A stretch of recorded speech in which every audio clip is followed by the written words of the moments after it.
बिस्मिल्लाहिर्रहमानिर्रहीम। अस्सलाम वालेकुम। आई एम मोहम्मद फौद मलिक और आज का हमारा आर्टिकल है सिंपल पेंडुलम। स्टूडेंट्स, जिस तरह प्रीवियस लेक्चर में हमने हॉरिजॉन्टल मैस स्प्रिंग सिस्टम के लिए सिंपल हार्मोनिक मोशन के रिलेशंस को डिस्क्राइब किया था, यहाँ पे भी हमने सिंपल हार्मोनिक मोशन के रिलेशंस को पर्टिकुलरली सिंपल पेंडुलम के लिए डिस्क्राइब करना है। तो आइए देखते हैं। जी स्टूडेंट्स, तो ये है हमारे पास एक सिंपल पेंडुलम। अब सिंपल पेंडुलम क्या चीज होती है, तो इसको हम सबसे पहले डेफिनेशन से डिस्क्राइब करते हैं।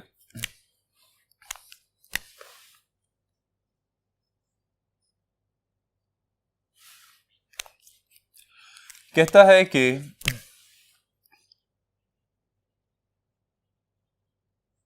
अ simple pendulum consists of a small heavy mass suspended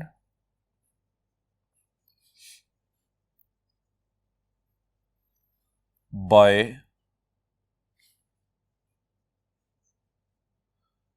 a light string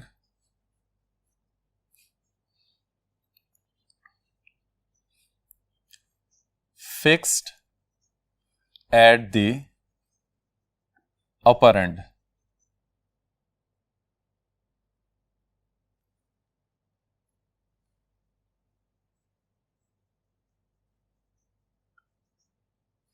ठीक है स्टूडेंट्स, तो ये हमारे पास सिंपल पेंडुलम की डेफिनेशन आ जाती है। अब हम डिस्क्राइब करेंगे कि आइडियल सिंपल पेंडुलम क्या होता है।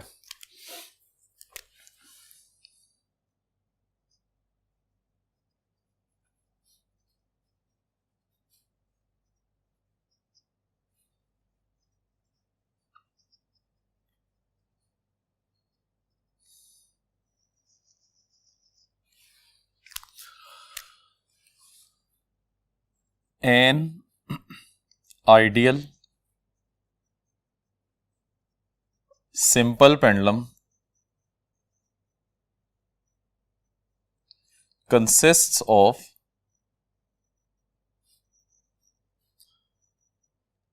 a point mass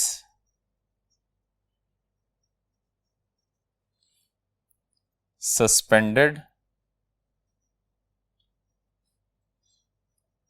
by a massless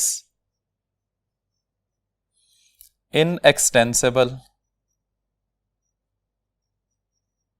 string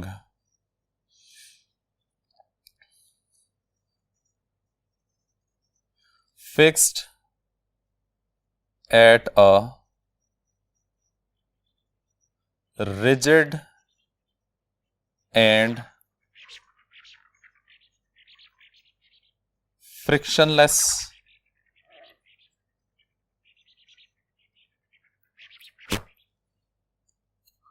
support। ठीक है स्टूडेंट्स, तो आइडियल सिंपल पेंडुलम एक ऐसा पेंडुलम होता है जिसको हम रियल लाइफ में बना नहीं सकते या उसकी एग्जिस्टेंस नहीं की जा सकती। उसकी वजह क्या है? एक तो इसमें हमें पॉइंट मैस यूज करना होता है, एक ऐसा मैस जो कि बहुत ही छोटा होता है और इसकी वैल्यू ज्यादा होती है।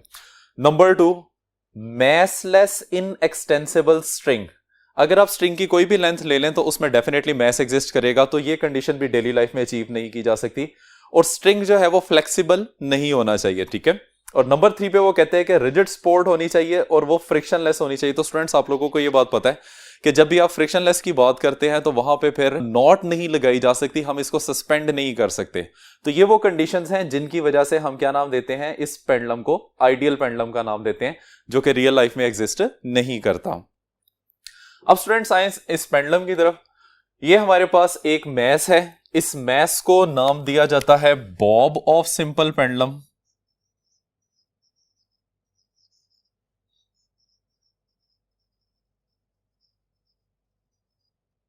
और इसका मैस जो है सपोज कर लें दैट इज m।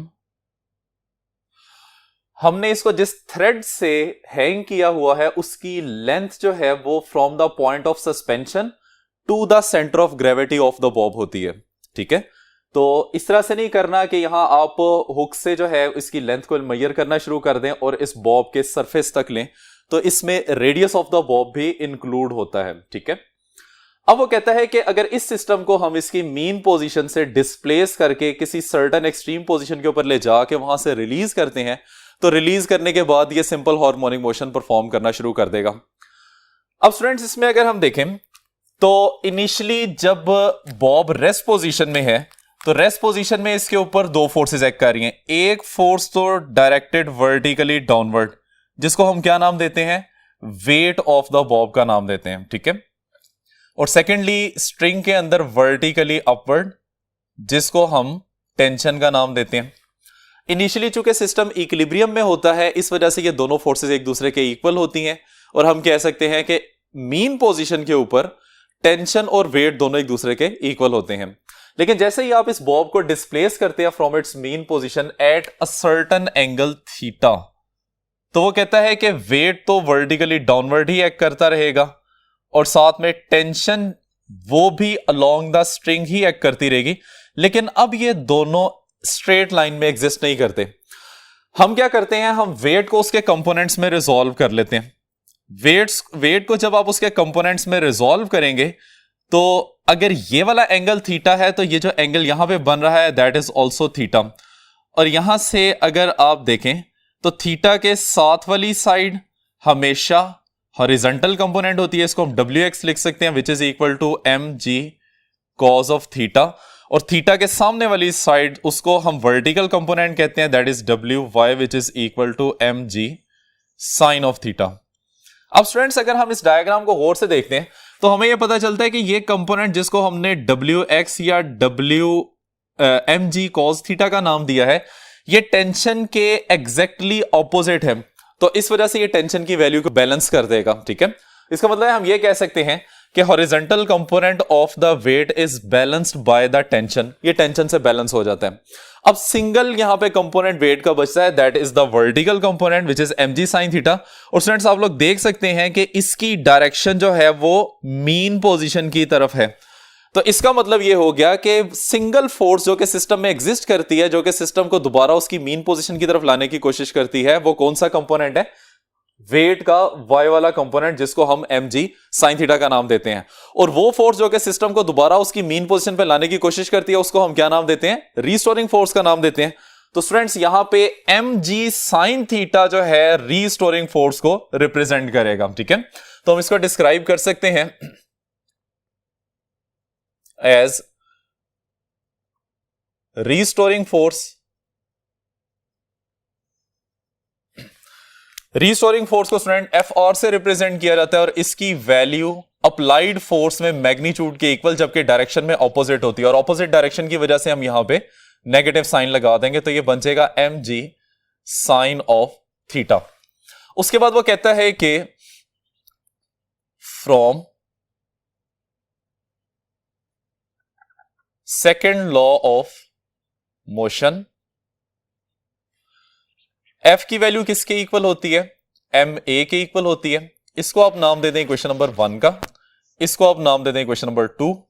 इन दोनों इक्वेशंस को कंपेयर करेंगे फ्रॉम 1 एंड 2, ये वैल्यू आ जाएगी ma is equal to minus mg sine of theta. m की वैल्यू दोनों साइड से कैंसिल हो जाएंगी और a की वैल्यू आ जाएगी minus g sine of theta. अब स्टूडेंट्स यहां पे हमने एक कंडीशन यूज करनी है जिसमें हम कहेंगे कि थीटा की वैल्यू जो है वो बहुत स्मॉल है। So when theta approach to 0, then sine of theta is approximately equal to theta, implies that हम एक्सेलरेशन की वैल्यू को लिख सकते हैं minus g times of theta. This is equation number 3। अब स्टूडेंट जब आप थीटा की वैल्यू को बहुत स्मॉल करते हैं, तो आए डायग्राम में दोबारा देखते हैं, हमारे पास दो डिस्टेंसेस हैं। एक तो एक्सट्रीम पोजीशन से मीन पोजीशन तक ये कर्व डिस्टेंस नजर आ रहा है, जिसको हम रिप्रेजेंट कर देते हैं if a is this mean position and b is the extreme position, तो ये a b एक कर्व पाथ बन जाएगा। लेकिन अगर हम B से A तक एक स्ट्रेट पाथ डिस्क्राइब करते हैं तो यहां पे ये पोजीशन इसकी बन रही है, ठीक है। इस डिस्टेंस को हम नाम दे देते हैं x का। लेकिन जब आप थीटा की स्मॉलर वैल्यू यूज करेंगे तो स्मॉलर वैल्यू यूज करने से ये दोनों values A B curve path और ए बी स्ट्रेट लाइन ये दोनों एक दूसरे के इक्वल आ जाते हैं। तो उसके लिए हम रिलेशन डिस्क्राइब करेंगे, कहता है कि as theta is equal to S over R. अब स्टूडेंट्स यहां पे थीटा यही एंगल आ जाएगा। एस क्या चीज है? This is arc length. Arc length कौन सी है? ए से बी तक। तो हम यहां पे लिख लेते हैं this is A B arc divided by R क्या चीज होती है? ये उस सर्कल का रेडियस होता है जिसमें ऑब्जेक्ट मूव कर रहा है। अब अगर हम यहां पे देखते हैं तो this is the centre of the circle जिसमें हमारा सिंपल पेंडुलम मूव कर रहा है। और इसका फिर रेडियस किसके इक्वल आ जाएगा? Radius would be equal to the length of the simple pendulum. तो आर की जगह पे हम यहां पे एल प्लेस कर देंगे, ठीक है। अब जो हमने कंडीशन यूज की हुई है कि थीटा अप्रोच टू 0, इसको दोबारा यूज करेंगे। कहता है कि since theta is very much small, तो इसकी स्मॉल वैल्यू होने की वजह से A B arc is equal to straight distance X. अब स्टूडेंट्स ए बी की ये वैल्यू ऊपर वाले रिलेशन में पुट करेंगे तो हमारे पास इसका रिजल्ट आ जाएगा theta is equal to X divided by L. इसको नाम दे देते हैं इक्वेशन नंबर 4 का। अब स्टूडेंट्स ये इक्वेशन नंबर 4 आपने इक्वेशन नंबर 3 में पुट करनी है, तो इसकी वजह से देखें हमारे पास क्या रिजल्ट बनता है। पुटिंग 4 in 3, ये रिजल्ट बन जाएगा a is equal to minus G into X over L, और इसको अरेंज करके लिख सकते हैं तो इसकी शेप बन जाएगी g by L into x. इसको हम नाम देते हैं क्वेश्चन नंबर 5 का। अब स्टूडेंट्स हमें यह बात पता है कि सिंपल पेंडुलम की जो मोशन होती है दैट इज सिंपल हार्मोनिक। इस वजह से इसको हम सिंपल हार्मोनिक मोशन की इक्वेशन के साथ कंपेयर करते हैं जो कि होती है a is equal to minus omega square X. इसको हम नाम दे देते हैं क्वेश्चन नंबर 6 का।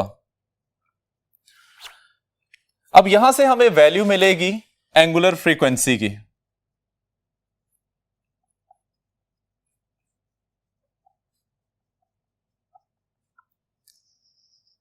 एंगुलर फ्रीक्वेंसी किस तरह से फाइंड करेंगे? इन दोनों रिलेशंस को कंपेयर कर लेते हैं। From 5 and 6 we have omega square is equal to g divided by l, और ओमेगा की वैल्यू किसके इक्वल आ जाएगी? Under root of g by l। This is question number 7। अब स्टूडेंट्स जिस तरह से हमने कल वाले आर्टिकल में बात की थी कि हमने एंगुलर फ्रीक्वेंसी की वैल्यू फाइंड करनी है और उसको तमाम सिंपल हार्मोनिक मोशन के रिलेशंस जो हमने डिराइव किए हुए हैं उसके अंदर प्लेस करेंगे तो वो तमाम इक्वेशंस पर्टिकुलरली सिंपल पेंडुलम के लिए यूज होना शुरू हो जाएंगी। तो आइए स्टूडेंट्स अब हमने वैल्यू फाइंड करनी है टाइम पीरियड की।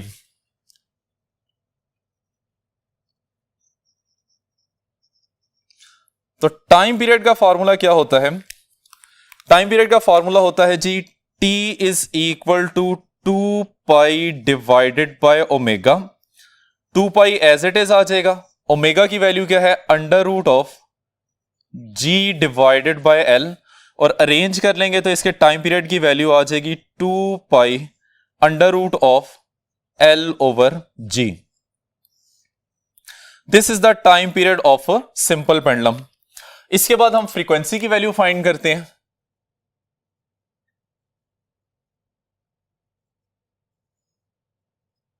तो फ्रीक्वेंसी स्टूडेंट्स हमें पता है कि रेसिप्रोकल ऑफ टाइम पीरियड है, या दूसरे तरीके से अगर हम इसका फॉर्मूला डिस्क्राइब करें तो this is omega divided by 2 pi.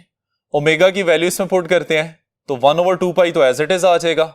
Under root of g divided by l, तो फ्रीक्वेंसी की वैल्यू आ जाएगी 1 over 2 pi under root of g by l।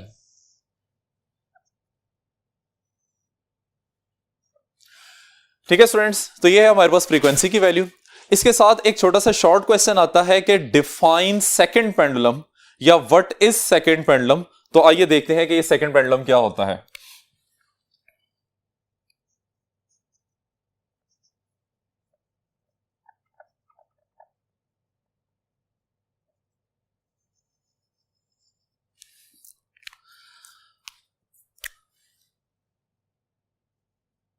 A pendulum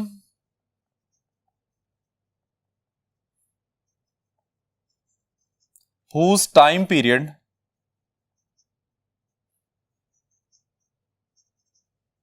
is 2 seconds is called second pendulum।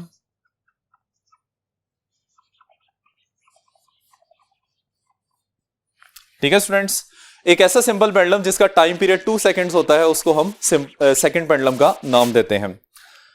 इसको लिखा जा सकता है t is equal to 2 second. अब हम बात करते हैं इसकी फ्रीक्वेंसी की।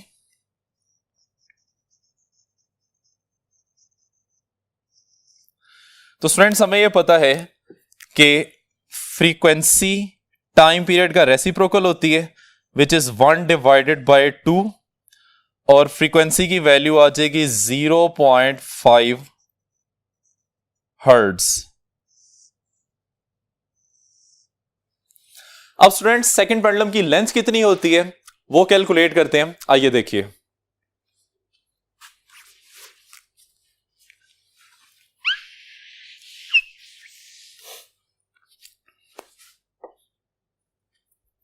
आइए स्टूडेंट्स अब हम length of second pendulum find करते हैं।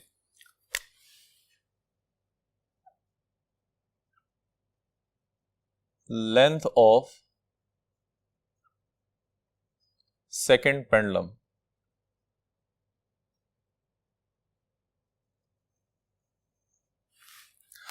स्टूडेंट्स लेंथ की वैल्यू हम फाइंड करेंगे by the expression of time period. तो टाइम पीरियड का फॉर्मूला क्या होता है, t is equal to 2 pi under root of l divided by g, जिसमें से हमने चूंकि लेंथ की वैल्यू फाइंड करनी है और लेंथ स्क्वायर रूट में आ रही है तो पहले हमें दोनों साइडों पे स्क्वायर करना पड़ेगा।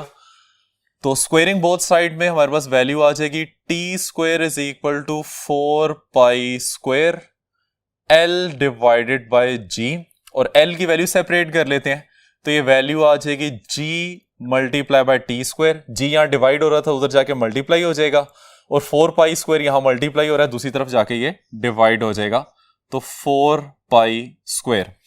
अब इसमें आपने टाइम की वैल्यू पुट करनी है 2 सेकंड्स क्योंकि ये सेकंड पेंडुलम है।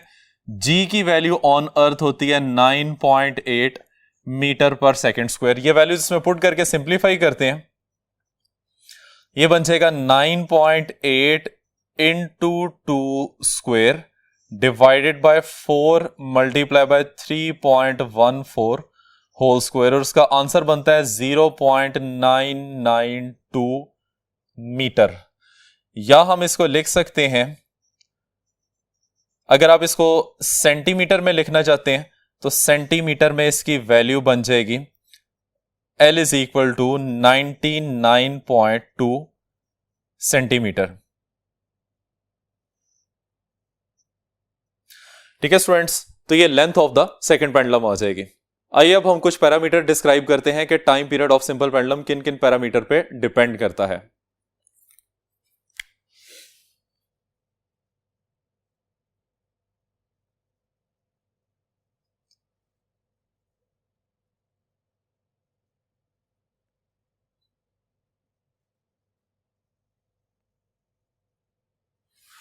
जी स्टूडेंट्स, टाइम पीरियड का रिलेशन होता है t is equal to 2 pi under root of l divided by g।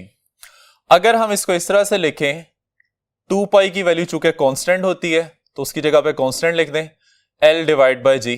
अब इसको हम 2 पॉइंट्स में डिस्क्राइब करते हैं, यानी कि टाइम पीरियड डायरेक्टली प्रोपोर्शनल है स्क्वायर रूट ऑफ लेंथ के और टाइम पीरियड डायरेक्टली प्रोपोर्शनल है 1 over square root of gravitational acceleration. ठीक है, इसका मतलब ये हो गया फ्रॉम फर्स्ट रिलेशन, अगर आप सिंपल पेंडुलम की लेंथ को इंक्रीज करते हैं टाइम पीरियड इंक्रीज करेगा और अगर आप लेंथ को डिक्रीज करते हैं तो टाइम पीरियड की वैल्यू भी डिक्रीज करेगी।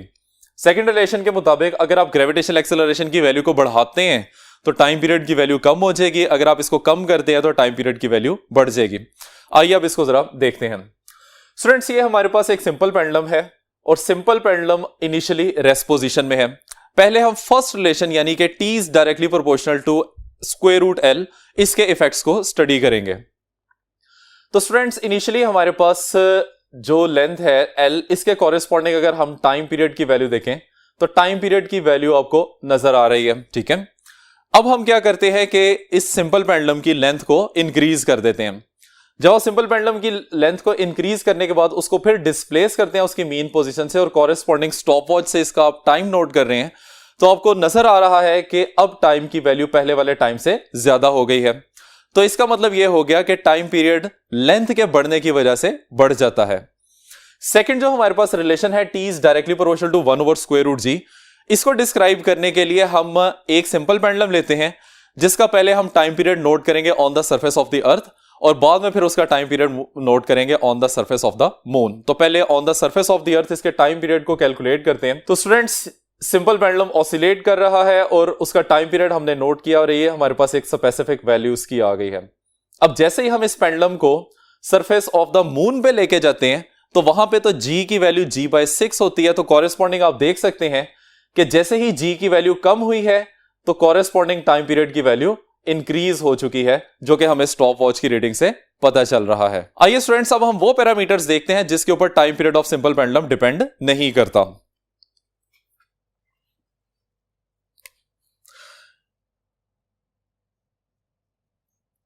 Factors does not affect time period।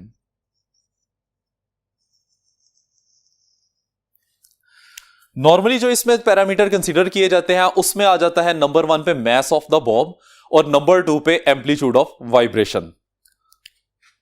तो हम यहां लिख सकते हैं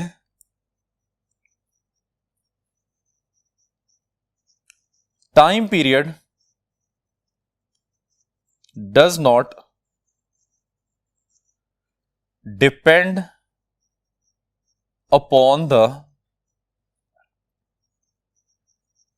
mass of bob और number 2 time period does not depend upon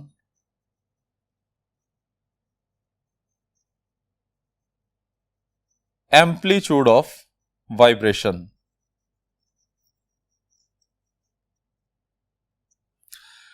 आइए स्टूडेंट्स, अब इन दोनों बातों को हम डिस्क्राइब करते हैं। हमारे पास दो पेंडुलम है, दोनों इनिशियली रेस्ट पे हैं, सेम लेंथ है दोनों पेंडुलम्स की, लेकिन एक का बॉब जो है उसका मैस कम है जबकि दूसरे के बॉब का मैस ज्यादा है। दोनों को आप मीन पोजीशन से सेम डिस्टेंस के ऊपर या सेम एंगल के ऊपर डिस्प्लेस करके रिलीज करते हैं तो स्टॉप वॉच की रीडिंग आपको बता रही है कि दोनों का टाइम पीरियड सेम है, हालांकि दोनों के मैसेज जो आपने अटैच किए हुए हैं वो एक दूसरे से डिफरेंट है, जिससे हमें पता चलता है कि time period of simple pendulum does not depend upon the mass attach with the string. ठीक है, अब हम बात करते हैं एम्पलीट्यूड ऑफ वाइब्रेशन की। तो अब हमारे पास ये जो दो पेंडुलम्स हैं ये दोनों सेम लेंथ के हैं और इनके साथ अटैच्ड मैस की वैल्यू भी सेम है। हम दोनों को उनकी मीन पोजीशन से डिस्प्लेस करते हैं, एक को स्लाइटली लेस डिस्प्लेस करेंगे और एक को कुछ ज्यादा डिस्प्लेस करेंगे, और दोनों जब ऑसिलेट करना शुरू करते हैं तो इनकी रीडिंग स्टॉप वॉच से मेजर की जाती है। तो हमें यह पता चलता है कि दोनों की रीडिंग सेम आ रही है। इसका मतलब यह हो गया कि time period of simple pendulum does not depend upon the amplitude of vibration. Students, यहां तक है हमारा आज का आर्टिकल। उम्मीद की जाती है कि आपको सब कुछ समझ आ गया होगा।